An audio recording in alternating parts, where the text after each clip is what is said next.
The satin gown, the color of a midnight sky, felt like a second skin on Elara's shoulders.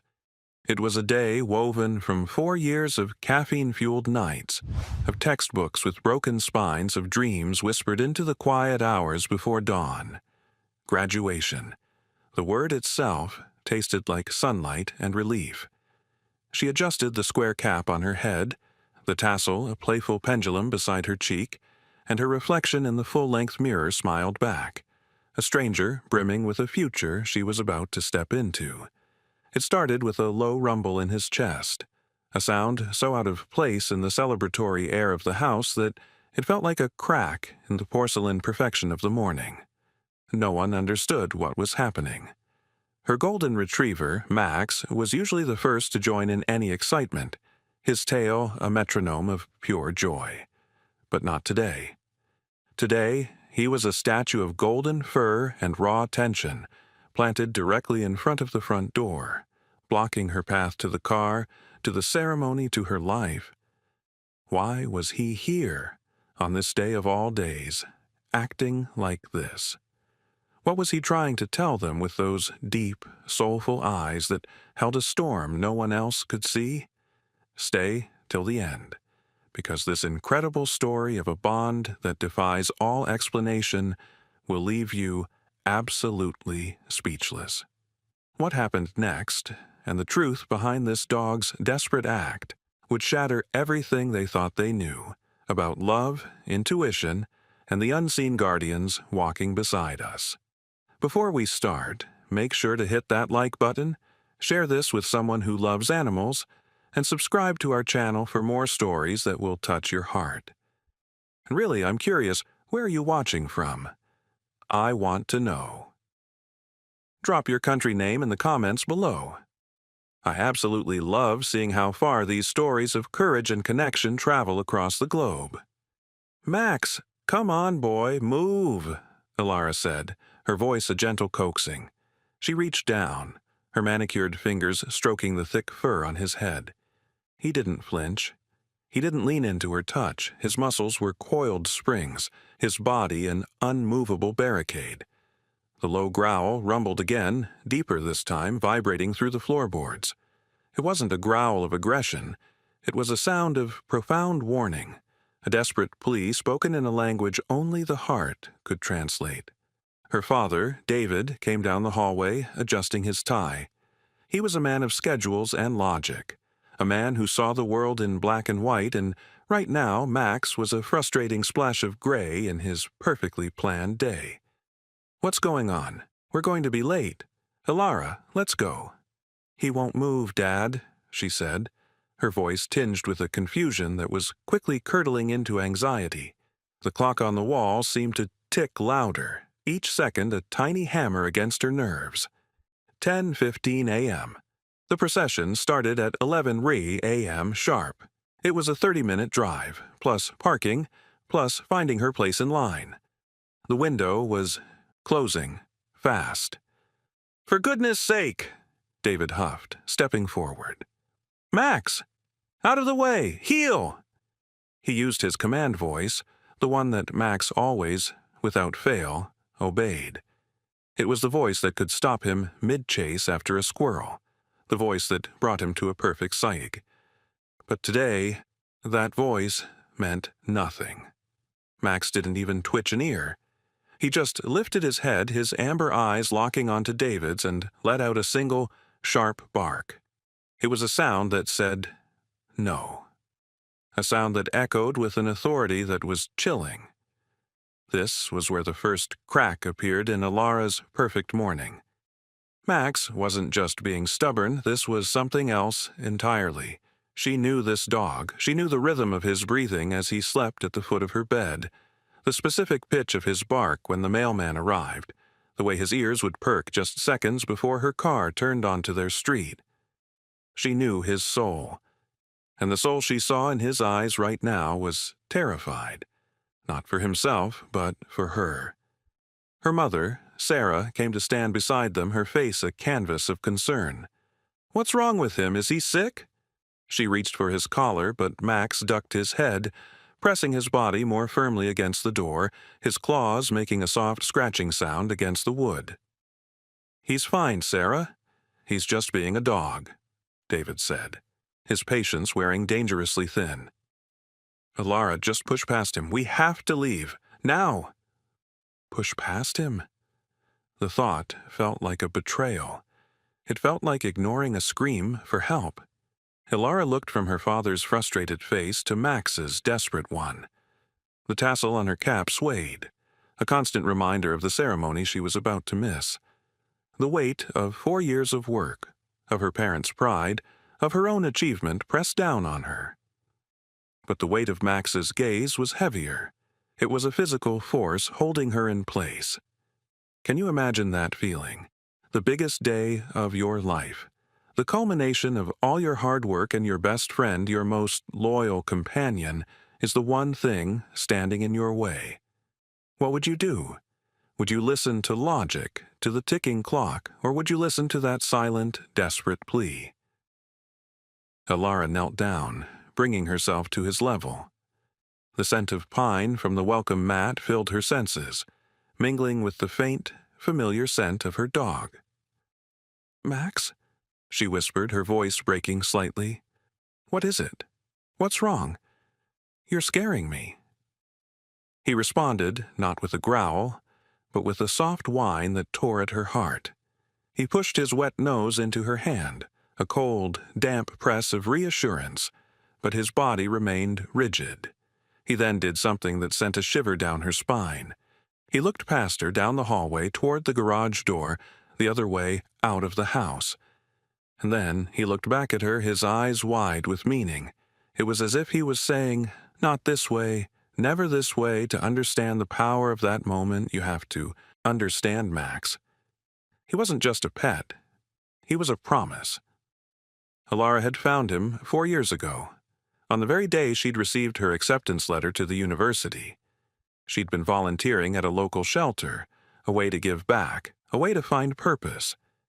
He was huddled in the back of a cold, sterile cage, a terrified ball of matted golden fur who flinched at every sound. The shelter staff said he'd been found by the side of a highway, abandoned and alone. They said he was a lost cause, too broken by whatever trauma he had endured. But Elara saw something else. She saw a flicker of light in his terrified eyes. She saw a soul worth saving. She sat by his cage for hours that first day, not talking, not trying to touch him, just being present.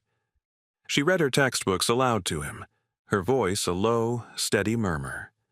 She told him about her dreams of becoming an environmental scientist, of wanting to heal the broken parts of the world. And in healing him, she found she was also healing a part of herself she didn't know was wounded, the part that feared the future, that doubted her own strength. She named him Max, short for Maximus, because she just knew that inside that trembling body was a great and noble heart. It was a stewardship she took on, not as a burden but as a calling. She was responsible for this life, this beautiful, broken creature. And in return, he became responsible for her heart. He was the one who would lay his head on her lap when she cried over a failed exam, the one whose goofy antics could pull her out of a spiral of stress. He was her constant, her anchor, the living embodiment of unconditional love. And he had shown this strange premonition before, in small, dismissible ways. There was the time on a hike, a trail they had walked 100 times. He'd suddenly stopped, planting his paws, refusing to cross a small wooden footbridge. He'd whined and tugged her back, his panic so palpable she had finally relented, grumbling about his silliness as they took the long way around. It was only on their return trip that they saw it. The bridge had collapsed into the ravine below, its timbers splintered and rotten. Had they crossed, it would have been a disaster. At the time, she'd dismissed it as a coincidence, a lucky fluke. Another time, a friendly contractor had come to give a quote for repairing the back deck. Max, who loved everyone, had bristled. He stood between the man and Elara, a low growl in his chest, never taking his eyes off him. The man was all smiles and professionalism, but Max's reaction was so unnerving that Sarah had felt uneasy and they decided to go with another company. Weeks later, they saw the same man's face on the local news, arrested for a series of scams and burglaries targeting homeowners who had hired him. Coincidence? Maybe. But now, standing in front of the door on her graduation day, these memories weren't coincidences anymore. They were data points. They were pieces of a puzzle she was only just beginning to see. "He's remembering the highway," Sarah whispered, her voice thick with sudden understanding. "David, don't you see? He was found by the road. Maybe the sound of the traffic or something is scaring him." David's face softened for a moment, but the pragmatist in him quickly took over again. "Sarah, that was years ago. He's fine with the car. He loves car rides. This is different. We are at 10:25. We are officially going to be late." He pulled out his phone, his thumb hovering over the screen. "I'm calling your uncle, Elara. He lives 2 blocks from the university. He can meet you there and save you a seat. We'll deal with the dog and catch up." The idea of walking into her own graduation alone, of her parents missing her name being called, felt like a hollow victory. The image was bleak and lonely. She looked at Max. His breathing was heavy, his sides heaving with the effort of his silent protest. This wasn't a memory, this wasn't a silly fear. This was an active warning. It was a living, breathing, terrifying premonition happening right now. And she had to make a choice. This is the kind of moment that defines us, isn't it? The choice between the world's expectations and the quiet, insistent voice of intuition. For Elara, that voice had golden fur and the most honest eyes she had ever known. "No," she said, her voice surprisingly firm. She stood up, her black gown rustling around her. "No, Dad. Don't call Uncle Ben." David stared at her dumbfounded. "Elara, this is your graduation. You've worked 4 years for this day. You can't just not go." "I'm not saying I'm not going," she replied, her mind racing. She was trying to bridge the gap between her father's logic and Max's unexplainable terror. I'm not going out this door. Not right now." She felt a surge of something powerful, a deep-seated faith in the bond she shared with her dog. It was a form of humility, really, an admission that her own understanding was limited, that her carefully laid plans were perhaps not as important as this powerful, unspoken message. She was surrendering her pride, her schedule, her perfect day, to the wisdom of a creature who communicated not with words, but with pure, undiluted love.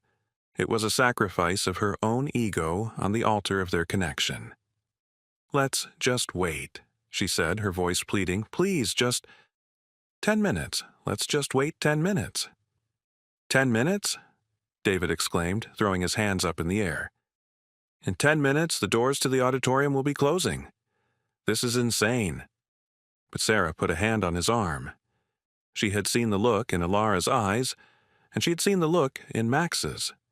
As a mother, she operated on a different frequency, one more attuned to the currents of emotion that flowed beneath the surface of things. "David, let's just wait," she said softly. 10 minutes. For Elara." The tension in the room was thick enough to choke on.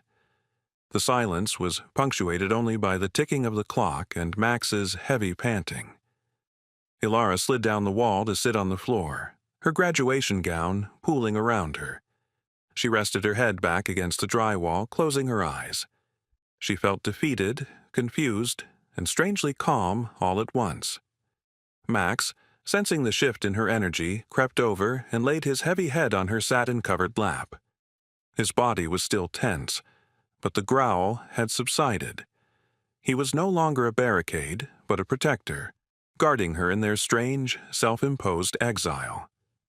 They sat there in a bizarre tableau, the proud father, fuming with impatience, the worried mother watching them both, and the graduating daughter sitting on the floor in her cap and gown, being comforted by the very dog who was ruining her day. The clock ticked. 10:30, 10:35, 10:40. David was pacing now, a caged lion in his Sunday best. This is it. You've missed it. I can't believe this. All that work, all that money for tuition, for nothing, because of a dog. The words were sharp, born of frustration and disappointment, and they stung Elara more than he could know. Tears pricked at her eyes. Was he right? Was she being foolish? Had she thrown away the most important milestone of her life because of a dog's strange mood? Doubt began to creep in, a cold and insidious vine wrapping around her heart. She looked down at Max. He was watching her, his tail giving a weak, hesitant thump-thump-thump against the hardwood floor. It was his way of saying, "I'm here. Trust me, we're okay." And just as the clock hand clicked over to 10:41, a sound pierced the heavy silence. It wasn't a loud sound at first. It was a distant, mournful wail that grew steadily louder, multiplying into a chorus of sirens. Police cars, ambulances, fire trucks, dozens of them, it sounded like, all screaming through their quiet suburban streets, heading in the direction of the main highway. The very highway they would have been on 20 minutes ago. Sarah rushed to the window, peering through the blinds. "My God, David, something terrible has happened. They're all turning on to the interstate entrance." David stopped pacing, his anger instantly replaced by a cold dread. He pulled his phone from his pocket, his fingers flying across the screen, searching the local news sites. Elara's heart began to pound in her chest, a frantic drumbeat against her ribs. She looked at Max, whose head was now up, his ears twitching, listening to the symphony of disaster unfolding outside. The tension in his body had finally, blessedly begun to ease. His job was done. She was safe. "Oh my God," David whispered, his face draining of all color. He sank onto the arm of the sofa, his phone clattering from his suddenly nerveless fingers. "Oh, my God." Sarah rushed to his side. "What is it? What's happened?" He couldn't speak. He just pointed a trembling finger at the phone on the floor. Elara, her legs feeling like lead, crawled over and picked it up. The screen was filled with a breaking news alert. The headline was stark and horrifying. Catastrophic pileup on I-95 after gas tanker explosion. Northbound lanes closed. Multiple fatalities reported. The article described a scene of unimaginable horror. A gas tanker had jackknifed during the morning rush, colliding with a dozen other vehicles before exploding in a massive fireball. The explosion had compromised the structural integrity of the Elm Street overpass, the exact overpass they would have been driving under at precisely 10:20 a.m. The time of the explosion was listed as 10:19 a.m. Elara's breath hitched in her throat. Her mind reeled, playing out the horrifying counter-reality. Her father, always punctual, would have left at 10:10 on the dot. They would have been on that highway. They would have been right there, under that overpass, in the heart of that inferno. They wouldn't have just been late for graduation. They would have been gone. The room fell into a profound, echoing silence. The only sound was the distant wail of sirens and Elara's own ragged breathing. She looked at her father, whose face was a mask of shock and dawning comprehension. She looked at her mother, who was holding a hand over her mouth, her eyes wide with terror and relief. And then she looked at Max. He was no longer a tense, anxious guard dog. He was just her Max again. He sat patiently, his tail now sweeping in wide, happy arcs across the floor. He nudged her hand with his nose, then let out a soft, contented sigh, as if a great weight had been lifted from his canine soul. He had held the line. He had faced down his family's anger and confusion. He had done his sacred duty. He had saved them. The tears that had threatened earlier now came in a flood. They weren't tears of disappointment anymore. They were tears of overwhelming gratitude, of awe, of a love so deep it felt like it could shatter her bones. She wrapped her arms around Max's neck, burying her face in his thick, warm fur, and sobbed. She wasn't just hugging her dog. She was hugging a guardian angel in a fur coat. She was holding onto a miracle. "He knew," she choked out, her words muffled by his fur. "He knew. He was trying to tell us." David slowly got to his feet and walked over to them. He knelt down, his expensive suit wrinkling on the floor, and for the first time, he looked at Max not as a pet, not as an inconvenience, but as a savior. He reached out a trembling hand and rested it on the dog's head.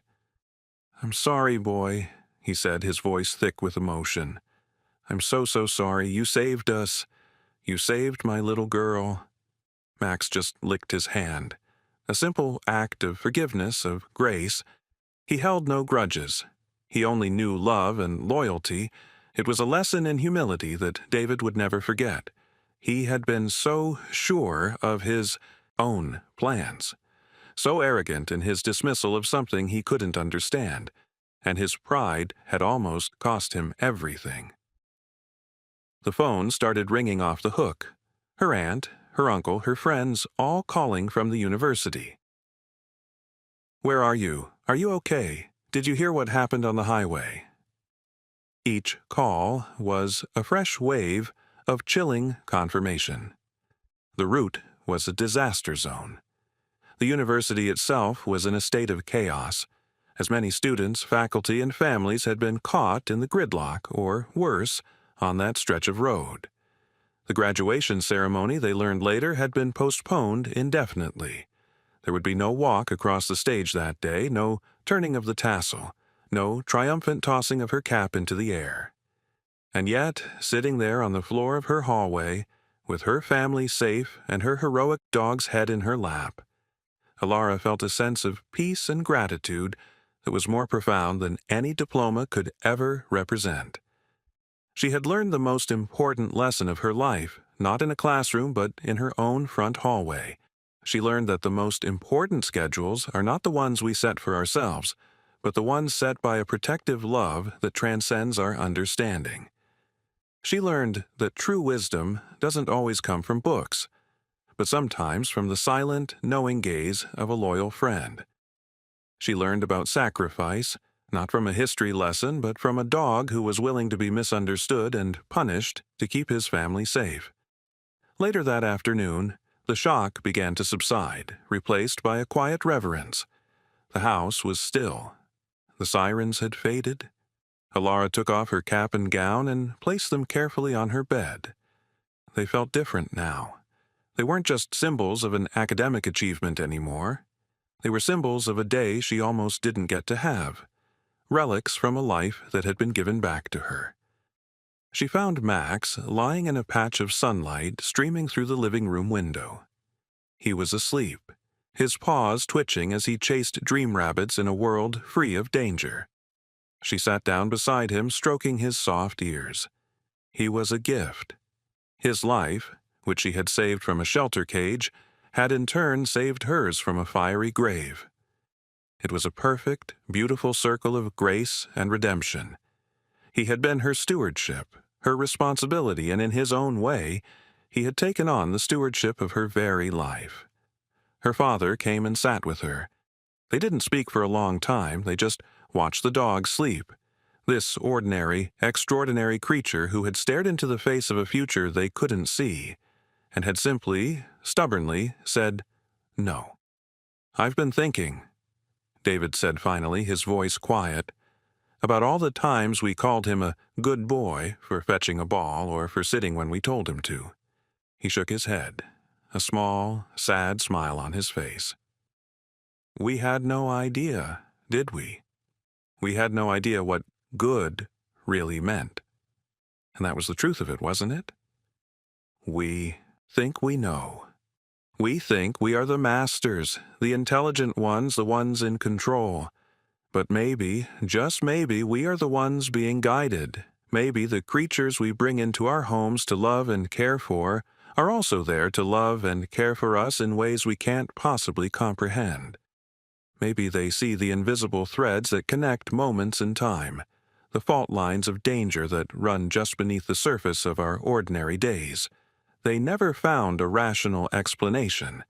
There was no gas smell in the air that morning, no strange sound that could have spooked him. There was nothing. Nothing but a pure, powerful instinct born of a love so fierce it could literally stop time. Or at least, stop a family from walking out a door and into oblivion. Elara's graduation day was not the day she imagined. There was no pomp and circumstance, but it was the day she truly graduated. She graduated from a world of simple, logical explanations into a world of profound mystery and wonder.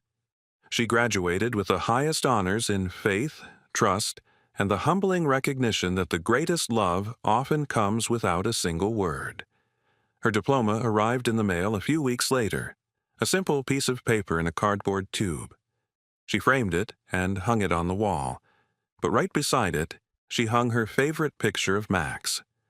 The two documents, side by side, told the complete story of her education. One represented the knowledge she had gained. The other represented the wisdom she had been given.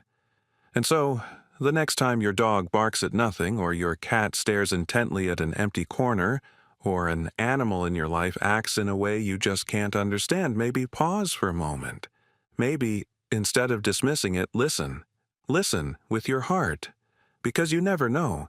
They might just be trying to save your life. They might just be reminding you of a sacred, unspoken language that we have long forgotten how to speak, but that they, in their infinite grace and loyalty, remember for us. The story of Elara and Max became a local legend, a tale told and retold, a testament to the inexplicable bonds that tie us to the animals who share our lives. It served as a powerful reminder that heroes don't always wear capes.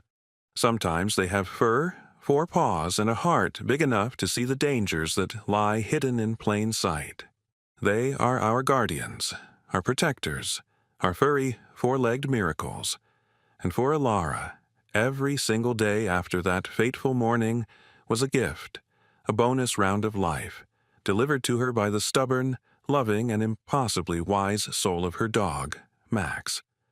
She went on to become a renowned scientist, dedicating her life to preserving the natural world, a mission that now felt even more sacred.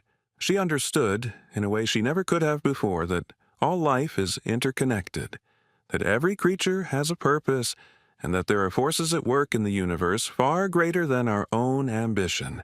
And through it all, Max was by her side, growing old and gray, his muzzle dusted with white, his amber eyes still holding that same deep well of love and wisdom. He was a living, breathing symbol of her second chance, a daily reminder of the day her graduation was not an ending, but a true and miraculous beginning. The memory of that day never faded. It remained as vivid as the satin of her gown, as chilling as the sound of the sirens. Sometimes, in the quiet of the evening, she would wrap her arms around her old friend and whisper into his fur, "Thank you. Thank you for not letting me go." And he would simply lean into her, a silent acknowledgement passing between them, a promise kept, a life saved, a love that would, quite literally, last forever. Because some bonds aren't just for a lifetime. Some bonds echo in eternity. What Max did was more than just an act of instinct. It felt like an act of service, a fulfillment of a silent vow he had made to the girl who saved him from a cold shelter cage.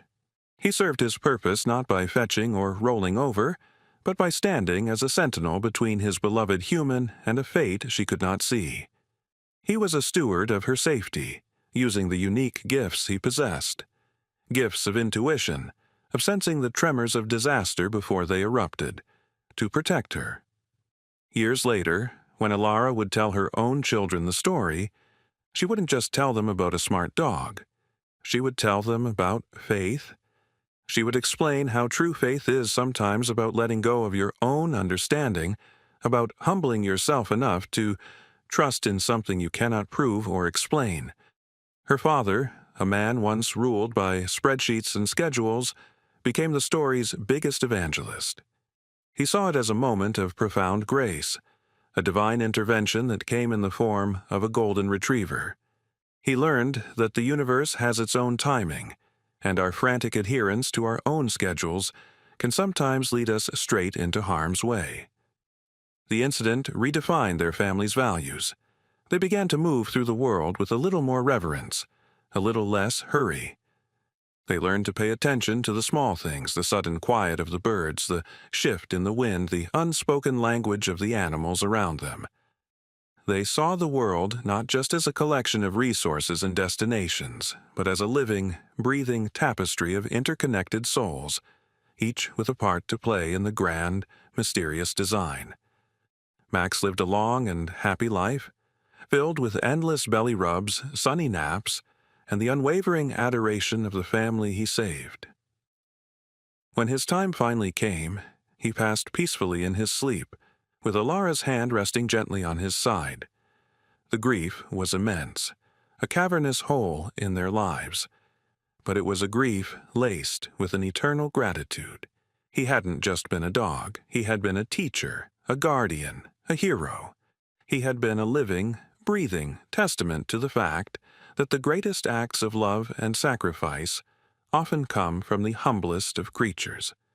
And so his legacy wasn't just in the memories they shared, but in the very breath they continued to draw.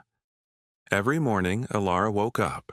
Every milestone she celebrated, every laugh she shared with her family was a postscript to the story of that graduation day. It was a life he had insisted she live, and she honored his gift by living it fully, with courage, with purpose, and with a heart wide open to the miracles that wait just beyond the veil of what we think we know. The empty space by the front door would forever be a sacred spot in their home, a silent monument to the dog who stood his ground and, in doing so, allowed them all to keep moving forward. The final lesson was the most powerful one of all, that sometimes the greatest act of love is to simply block the door, refusing to let the ones you cherish walk into the storm.